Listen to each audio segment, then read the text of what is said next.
Hello, everybody. It's Adonica Albert from You Do You Unfiltered. Yes, you can swear if you like. I love doing it. And I'm sitting here with Debbie Harnell. Is that right, Debbie Harnell? Debbie Harrell. Harrell. See, right. There's no N. See, Did you add an I have N my trying to make me glasses. fancy? Well, it might have just I'm like, oh yeah, I should have read that before. But Some people try and pronounce it Harrell. Even my cousin said that once. He said his last name was Harrell. I was like, since when are we Harrell? We're not that fancy. Yeah, Just that. I'm a Donica, and everybody gets that wrong, anyways. And my last name is Albert, so some people call me Albert. And I'm like, do I look like an Albert? Come on. But we're going to talk today. So we're going to do a little bit of an introduction of you. I only read this prior to our conversation, so I'm so excited to dive deep. I read the first sentence. Okay, so here's a little introduction to Debbie. Debbie is a vibrant force behind the New World Normal podcast. Is that your podcast? That is my podcast. Oh, I love the New World Norm. Well, normal, new, like weird people can go on your podcast, I'm assuming. That's I prefer it that way. A space where questioning and disrupting society's norms are not just encouraged, it's the main event. I love that. I think that's fantastic. Okay. As the host, Debbie dives into insightful conversations with guest experts and thought leaders, exploring how we can break free from norms that no longer serve us. They have to be experts? Because I'm just a normal person that breaks norms. Is that okay? Experts should be in quotes. Okay. We're all experts at our own life, right? Exactly. Okay. In her coaching practice, Debbie is a guide for values-focused humans ready to disrupt their personal norms. She empowers clients to reconnect with their inner rebel and start challenging all their shoulds and have-tos, enabling them to start building and living a life that has them jumping out of bed every day. I love that. If I jump, I hurt my back or something. Can we just get up nice and slow a little bit? You can get up slowly, just with a little more enthusiasm than with like, a big oh my smile. gosh, another day. Yeah. Well, that's it. It's how you get up out of bed. I get up, I think I set my alarm at 5:05 in the morning because I work out early. And it's like, another day, I just got out of bed. And I love it. And then there's days I don't get out of bed and I still love it. So I think it's all in mindset, right? We'll get to that. Okay, so jumping out of bed. Beyond her biz, Debbie is a proud mom of 2 grown children and 2 rescued fur babies. Grown children as a boy, girl, boy. Yeah, I had one of each. My daughter is 24 and my son is 29. Cool. And I have a 25-year-old, so we're right in the middle.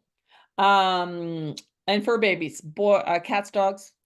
I have a almost 15-year-old hound mix rescue. Her name is Molly Ringwald because she's pretty in pink. Well, you don't dress her in pink, do you? No, she has a pink collar that she really hasn't been wearing for the longest time, but I should probably put it back on her because when I tell people she's pretty in pink, they look at me like, one, they might be too young to get the reference of the movie Molly Ringwald. Yeah, absolutely. I love that. Was one of my favorite movies, Pretty in Pink and 16 Candles. Me too. Yeah, I love her. I love her. And I have hair like her normally. It's really curly and I flat iron to say. Okay, so all right, where are we here? Okay, so for nature, travel, and live music are our happy places, especially when they all come together.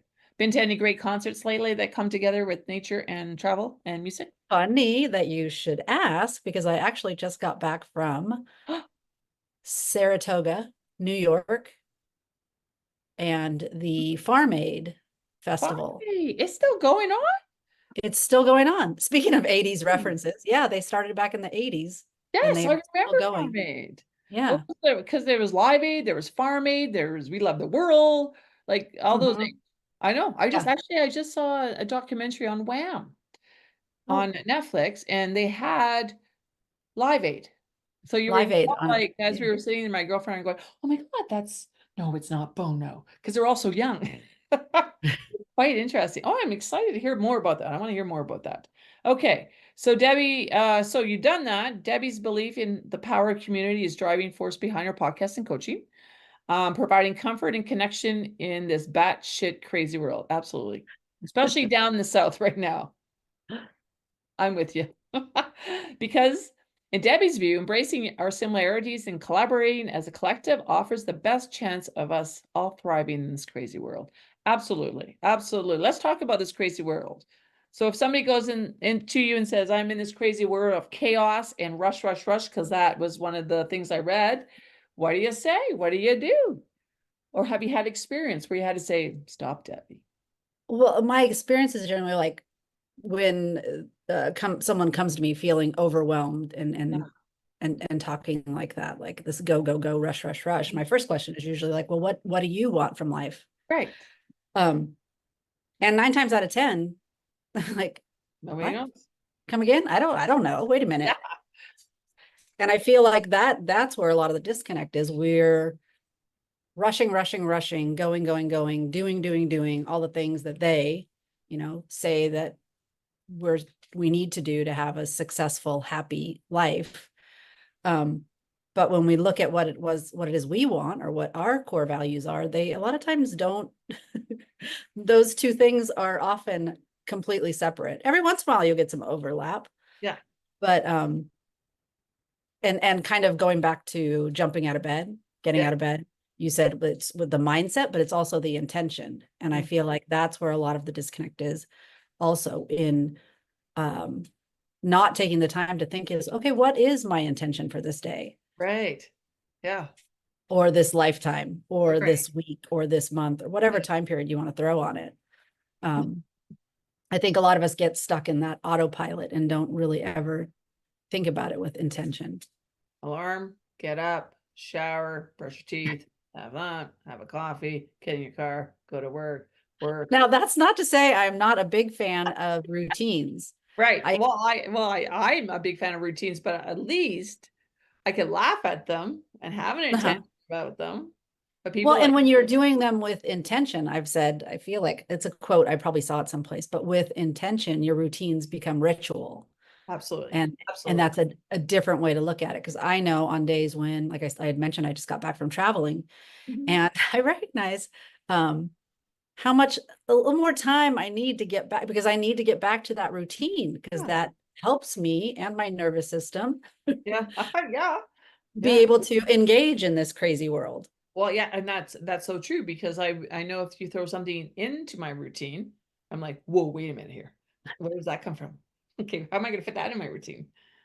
But it's kind of like a mind challenge, which is kind of really great for us to look at it and either laugh or say, I can fit this in.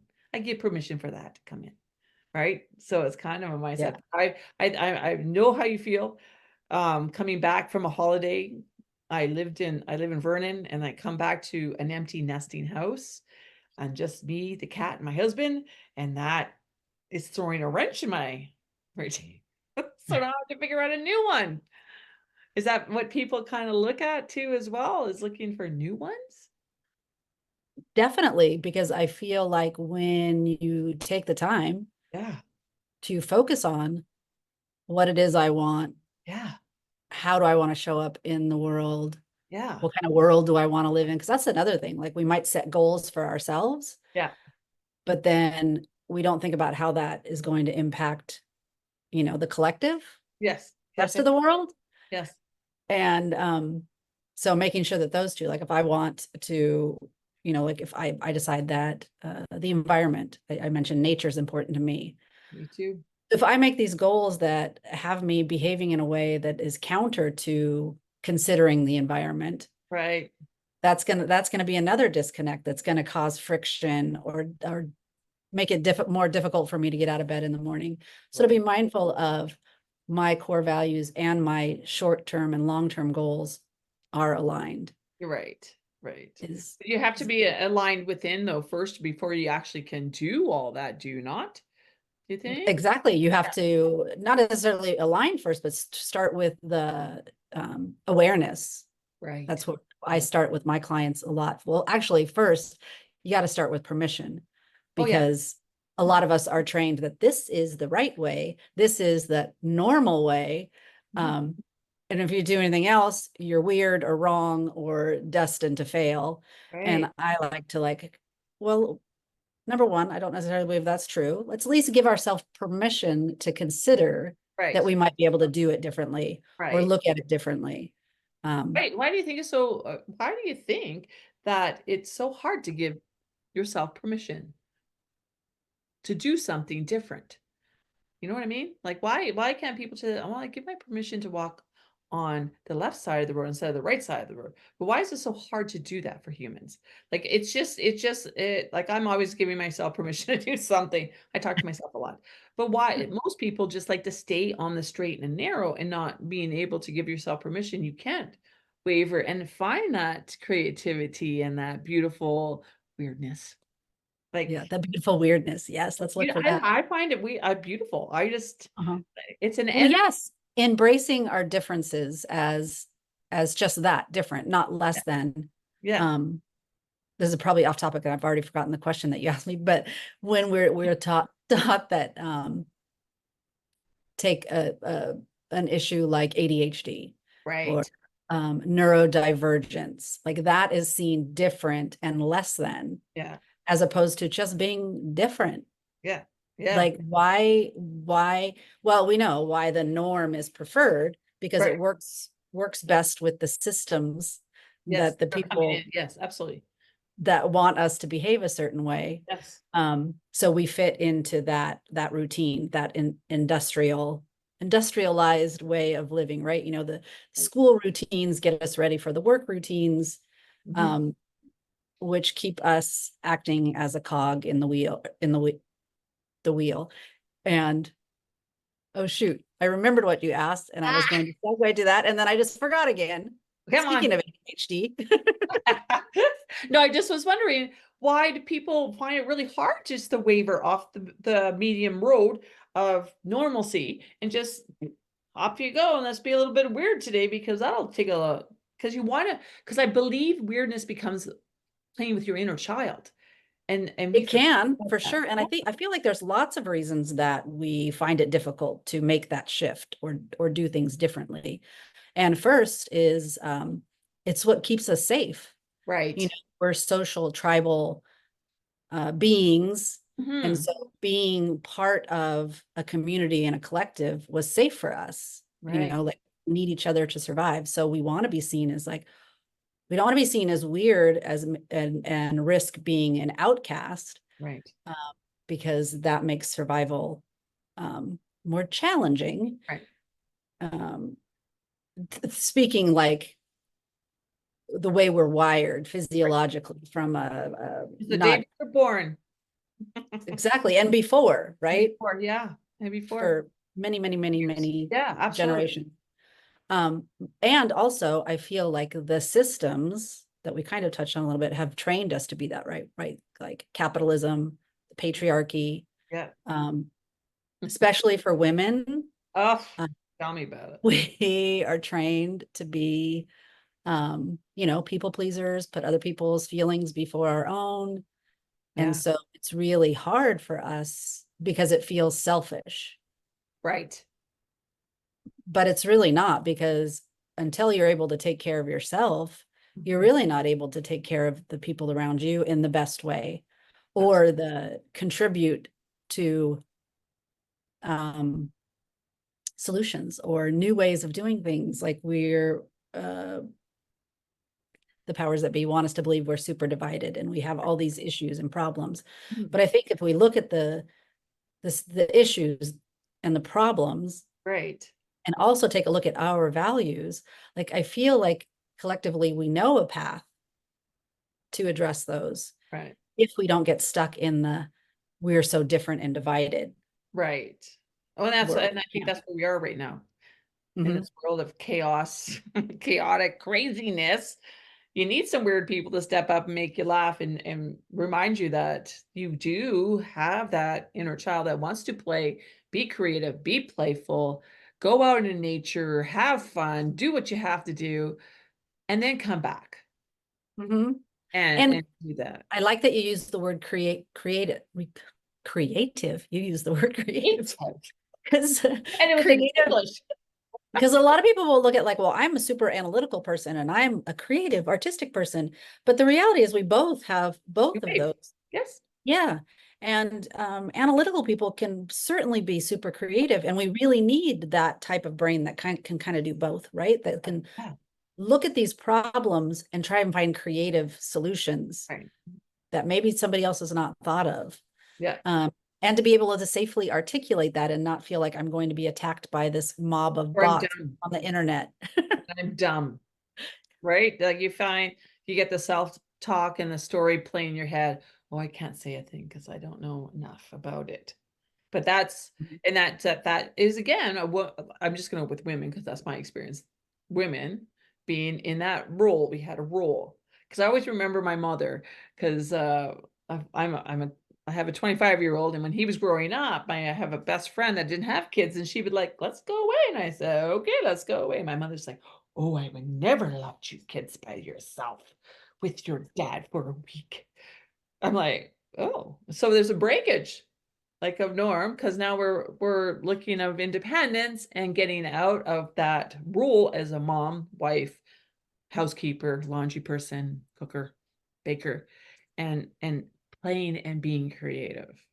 Yeah. That And I think that our generation got a glimpse of that. When I take care of myself, spend time with myself, I can actually show up as a better mom for my oh, kids, a me better too. wife Yes. for my husband, a better community member.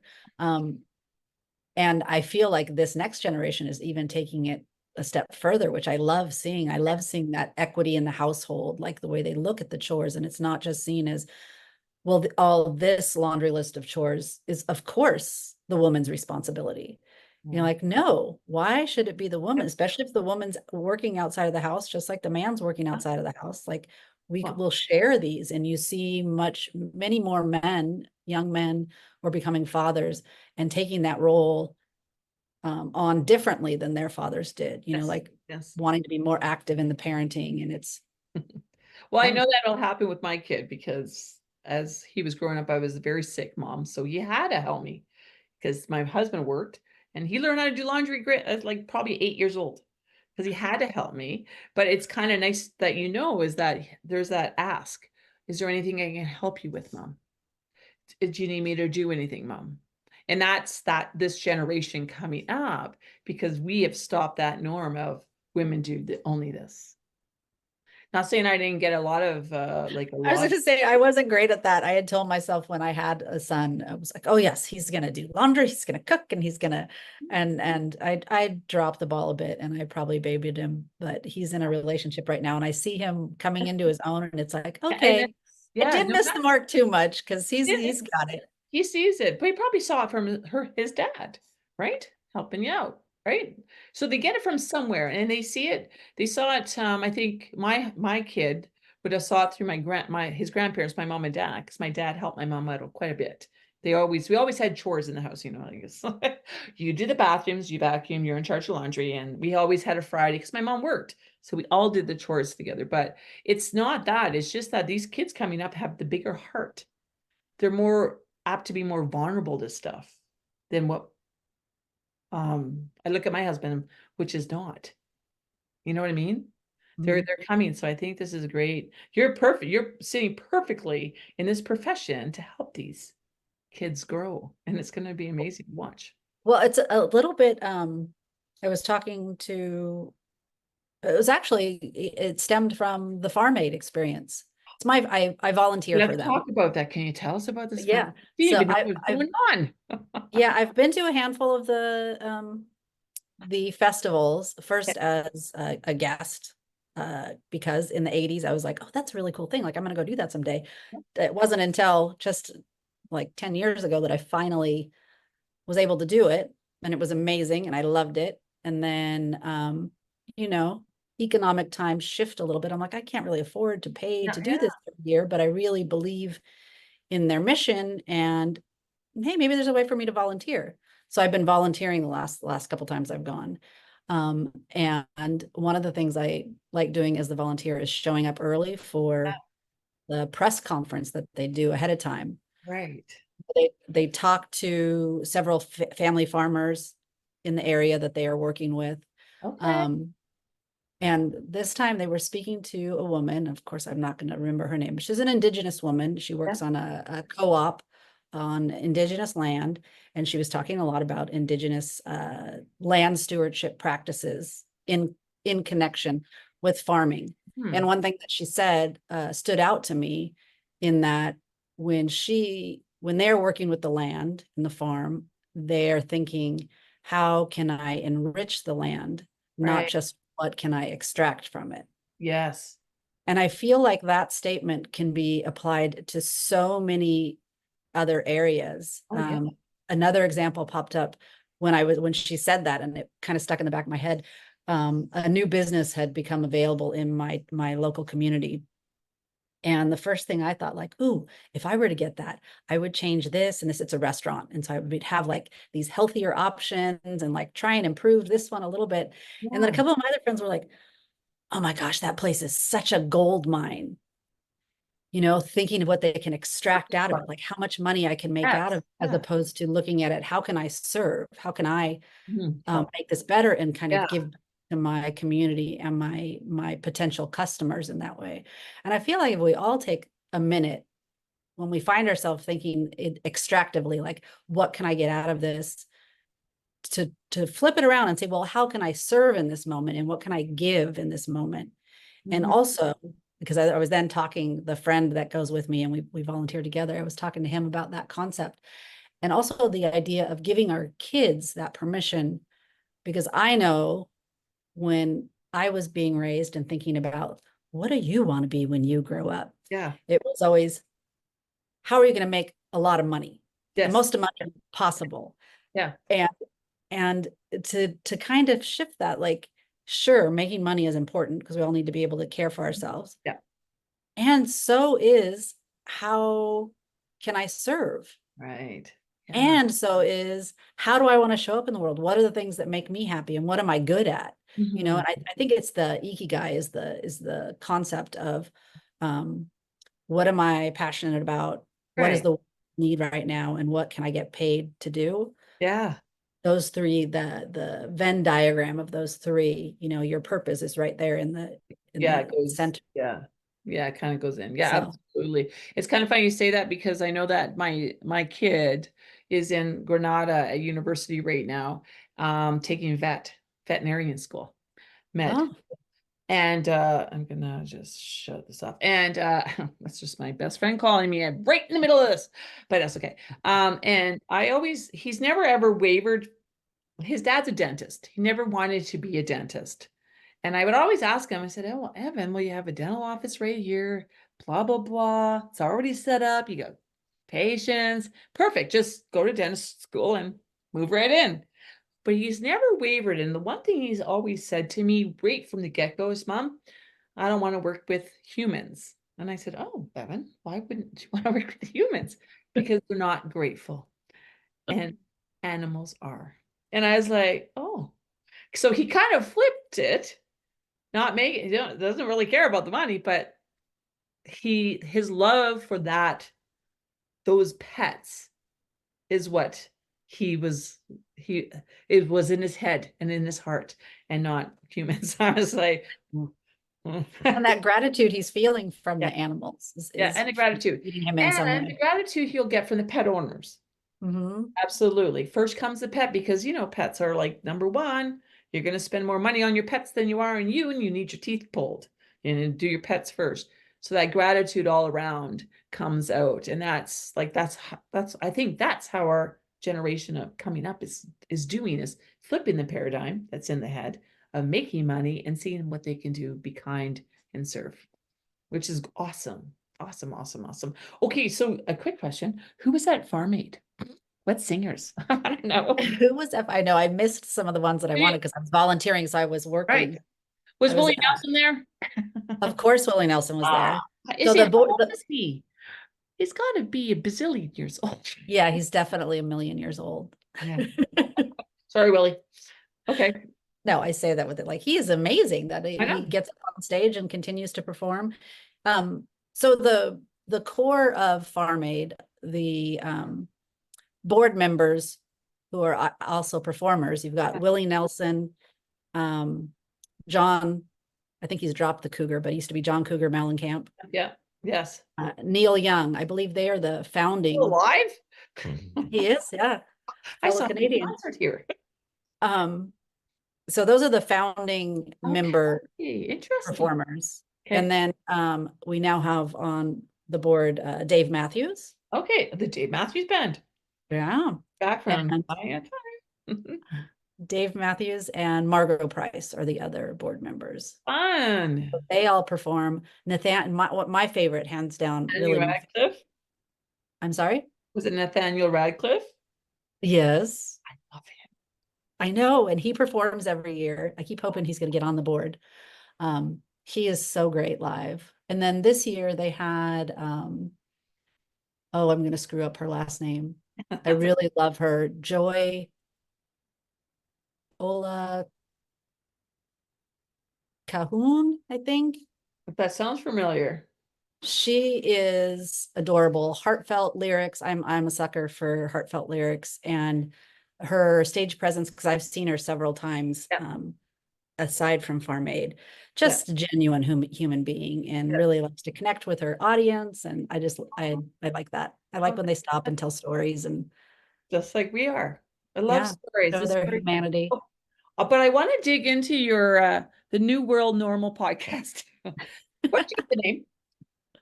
Where did I get the name? Ah. Oh, well, I don't know if you remember that year 2020 when What, that's like 14 years ago? Probably not. I'm just kidding. feels like it was 50 years ago, but it was really just 4 years ago. 4 years. Oh, 14. Look at me, math. Okay. 4 years ago. There was this worldwide pandemic. Oh, yes. Okay. Gotcha. Remember that? Remember that thing? Remember that little thing? The shut And down? early on, I found myself fascinated by the concept that this is something we were experiencing globally, right? Everybody in the world was being touched by this situation. Another thing that got me pondering was everybody freaking out about this new normal. Yeah. Oh, this new normal was just horrible, and Wow. how it was here to stay. Huh. And couldn't help but wonder, like, wasn't the old normal kind of screwed up too? Yeah. I Weren't know. we all arguing about lots of stuff just a few months Tons, ago? Like, tons. there were a lot of issues in the Yeah. old normal. And then also I started thinking about the idea of normal and our normal, Yeah. and how don't we have some say in what we decide is Yeah. normal for us as a society? So that was how it originally started. I wanted to talk about how we can normalize things that we would like, the majority of us would like to see normalized, or even, some of us want to see normalized, it Right. doesn't have to be majority. And then I started thinking about the idea of the word normal, and how it tends to create an other, right? You have normal, and then Yeah. you have not normal, which, as we Yeah. kind of touched on earlier, is often looked as less than, Yeah. or not as good as, or outcast.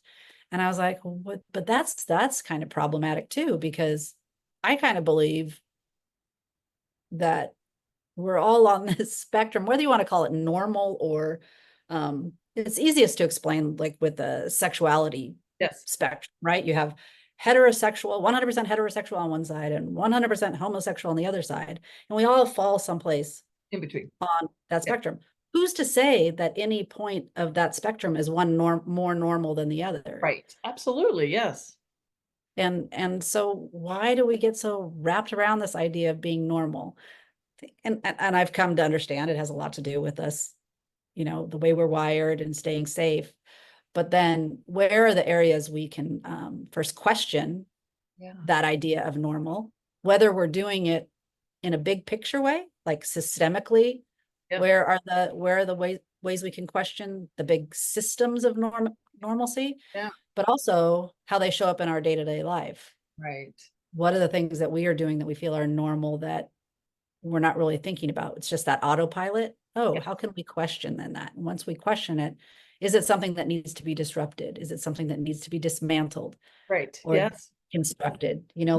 Or is it perfectly fine to keep it the way it is? Right. Not everything needs to be blown up and That world was reworked. in 2020. What'd you say? That world back then it was blown up in 2020. I was like, whoa, what are we going to do now? But people, like, I think this is great. Now, did you start that podcast right in the get-go of the pandemic? No. I was in, I was just the title came from then. the title came from that. Yeah. Okay. I don't know if you experienced this when you decided to do a podcast, but I went through a lot of my own inner work of the self-worth part of like, who am I to use my voice like this? You know, I'm no expert. You talked about experts. Like, yeah, you neither. So it took some time for me to accept that I am capable of, and You just gotta jump in with 2 feet is what I say. that's what everybody said, but I was a big chicken and it took me a while to get to it. I also Yeah.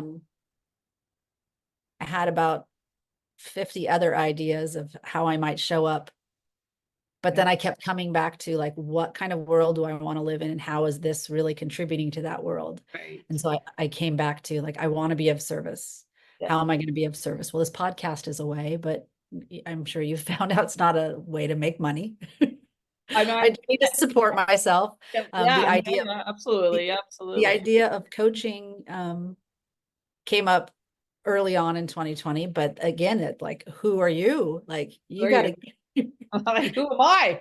Even me. So I did some work. I worked with my own coaches. I worked with my own therapist. I did lots of training. I became a certified life coach. Yeah. I also worked with another organization that I volunteer with, which originally started as the Vegas Strong Resiliency Center. It's now Justice and Resiliency Center, because they work with survivors from any mass violence incident, whereas they first started with that Route 91 Vegas shooting survivor. At the country, the concert, in the parking. Yeah, so I went through their training so I could help peers that had been at that event, and now I still help them, but I just help people that were experienced any mass violence, and it's something that keeps happening. So those people are going to keep showing up and needing support. One day, hopefully, they'll stop. One day. So that's how that. So is it? So did you jump in with 2 feet with this podcast? No, I did not. I wish I could say I was that bold, but I kind of waded in, and I joked about this being my secret podcast. So I do that too. I was recording episodes, posting them, but not really talking a lot about it and telling people a lot about it. And then I shifted gears and started focusing on my coaching program. Yeah. And I built a nice group coaching container while I was on break from my podcast. Yeah. And had a series of life events. Life started lifing as it does, and it kind of derailed me. And I am currently getting ready to relaunch my podcast, because I was meant to do that this spring. Yeah. But those life circumstances kind of delayed it a little bit more. But I'll be starting to post more episodes next month, which is October of 2024. It's going to be fantastic. I can't wait to listen. I'm excited to get back to it, because when I first started doing it, even though I was nervous and unsure and wasn't quite sure what this was going to do for anybody else or my business, but it felt good. It felt good to have these conversations and realize that there are people in the world, trying to make a difference and showing up authentically. I talked to artists who are really engaged with the anti-racism work. I talked to a trans gentleman who is now a coach, helping people find, their authentic voice and self-confidence. Talked to community organizers, just all kinds of amazing people. And so I'm excited to get back to that. Yeah. And that's the thing. That's what happened here. Well, and the other thing I'm adding is, because most of those conversations that happen with other people, we talk more about big picture systems.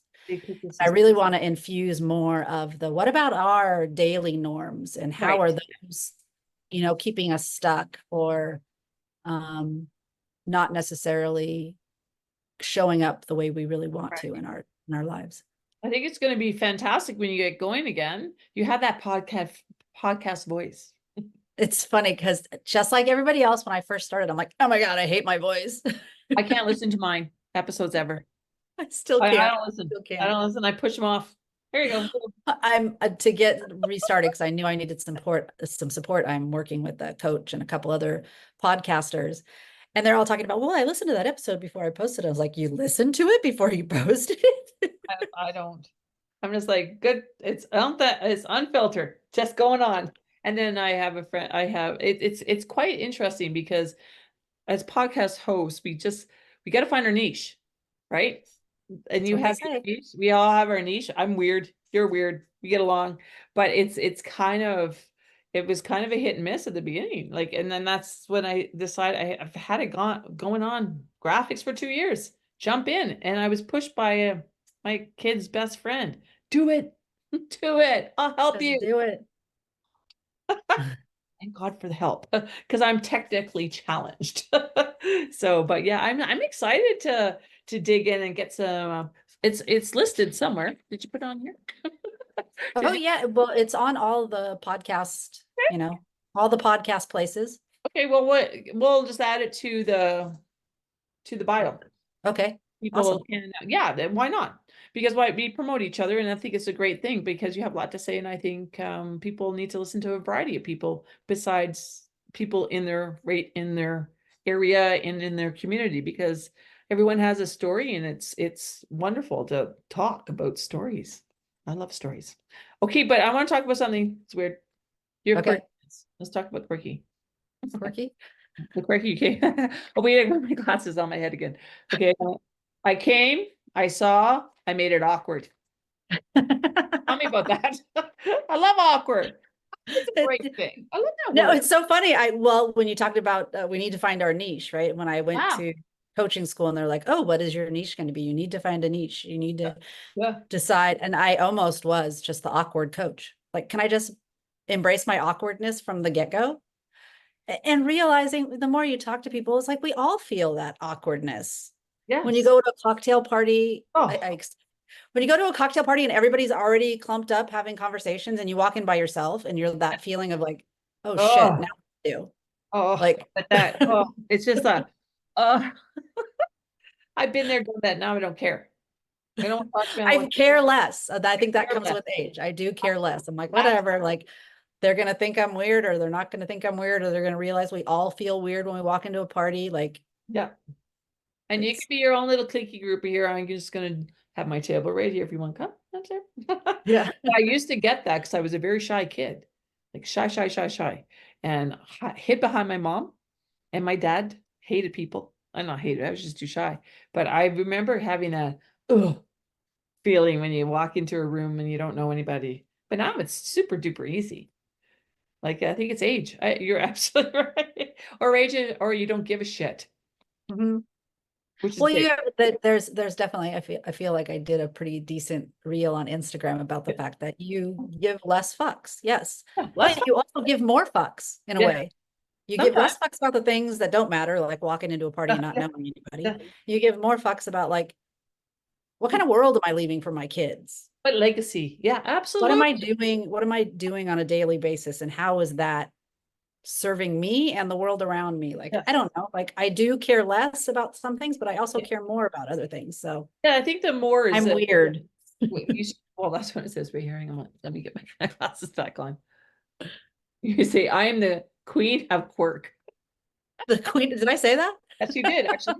I used to think that I was the only one who felt awkward, but I'm realizing that most of us do. So why don't we just embrace it and move on? And don't question it. Like, why would you question it? Like I said, I was like, why would you question something? Like if I think if you're feeling awkward and you don't question it and it makes you giggle, why Uh-huh. not? Because we're too damn fucking serious all the time. Yeah, or even um claim it, own it. What? Like I'm Exactly. feeling really uncomfortable right now. Are you? Anyone else? Anyone else? No. At Hopefully not right now. least Like not right now. But yeah, It kind of dissuades some of that, because you were talking about that feeling. Yes, it's a visceral feeling. Like you get clammy, your heart oh, races. I yeah. know me, especially since perimenopause, like I Oh, will flush, welcome. turn like the brightest color red for no reason and It's your start sweating. Like, okay, great. This is making me feel less awkward. No. I just embrace it. I consider it my superpower because I'm in full-blown menopause and I just don't get sweaty. I get right on clammy. And I love to spread the love. So I spread it on my friends so they notice how clammy I am. But I embrace it and I call it my superpower because when I'm cold, I ask for a flash. Warm me up. But I think, yeah, that's the thing. That's awkward. But why not make humor is so important when you're awkward. You just have to It laugh. is. Yeah, it saved me many times. Oh, you seem to be one of those girls I could just sit down by in a fire, not in a fire, but around a fire and have some wine and just laugh our heads off. Because I think you got it. I think the population needs to know what you have to say of being awkward and weird and breaking all the norms and stepping outside of the norm box and creating your own norms because it's super, super important right now. And these kids, okay, so our generation of kids, yours and mine, these little kids coming up now, they got a tough time. The elementary, they got tough times now with, yeah, I think they're gonna have a hard time because the pressure is on them from mom and dad. And I see it more. Like I know that when my kid played hockey up here, you kind of, but then you see it more now. But I hope they listen to you. Keep your inner child. Be awkward. Are you okay over there? It's like my cat has decided that he's going to play with this. With your hair? I'm just kidding. No, he likes to chew anything really skinny Oh, and strappy, like shoelaces are never safe around him. He was just trying to chew my charging cord. oh, that's my And, girlfriend's cat. and Mine's now sleeping. he's obsessed with the string down there. So sorry, he's probably just My gonna kid, my make cat's noise. sleeping.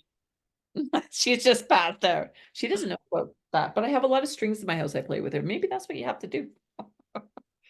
Just I do try to entertain him with my strings, but you rather chew. we talked about Molly Pretty Yeah. in Pink. We did not talk about my Hey, what's I the refer cat's to him as name? my asshole cat because he is an asshole. I mean, I love him to death, but he's a total asshole. Oh, really? He's very handsome, and I Color, love him, but he's an asshole. what color is he? See. He's gray and white, Okay. and he came to me from Ohio. Strange story, but so I named him Buckeye because Does he have one eye or two? no, he's got two eyes. He's He's being a jerk right he's now. being himself. Well, it is also, I mentioned before we started recording Supper that time. it's supper time. Yeah. So he's just reminding me that he exists and he Supper will time. need to eat at some point. That's so funny. I thought, well, I want to know that story about Buckeye and how he got his name eventually. But I know it's supper time. But it's been fantastic talking to you. I love it. I love it. I can't wait to dive into your podcast and listen because I'm so funny. Breaking my norm of listening to only true crime when I walk. I'll Okay. I'll go and every time I walk, I feel I'm going to get murdered because I got my headset in. I can't hear anyone behind me. I'm like, whoa. But yeah, but this One is, earbud. I tell my kids all the time, only ever one earbud if you're out in public. oh, really? I'm usually by myself though.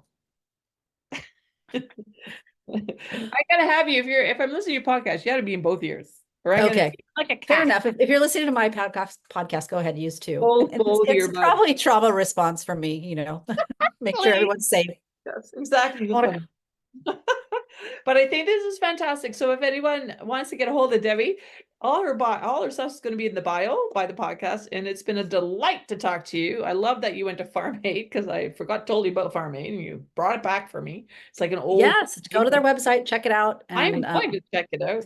And they actually streamed it live this year. So I imagine oh, they'll be doing that every year from now on. And right. I'm a big fan of the press event in the beginning when all the board members get to speak. Dave Matthews nailed it this year, talking about the root of most of our problems is corporate greed. Yeah. Oh, God, maybe you should run for president. He really should, but I think he's knows that he doesn't want that job. That's not Nobody wants that. Well, I guess one person does. But anyway, it's been wonderful to talk to you. Let's get together likewise again. for sure. Continue our talks and our story time. But Yeah, maybe I'll have you on my podcast and we can talk some more about normal. To be not an expert, non-expert. A non-expert walking the world. Just a human walking the world with a podcast in my but absolutely, let's get together again and we could elaborate more on this stuff. But all her stuff is going to be in the bios, and enjoy it because it was fun talking to you. I love it. Yeah, it was fun. Thanks for taking the time, and I have a wonderful, check out my podcast and feed your animals. I'll go feed the animals now. Okay, have a great time. You too.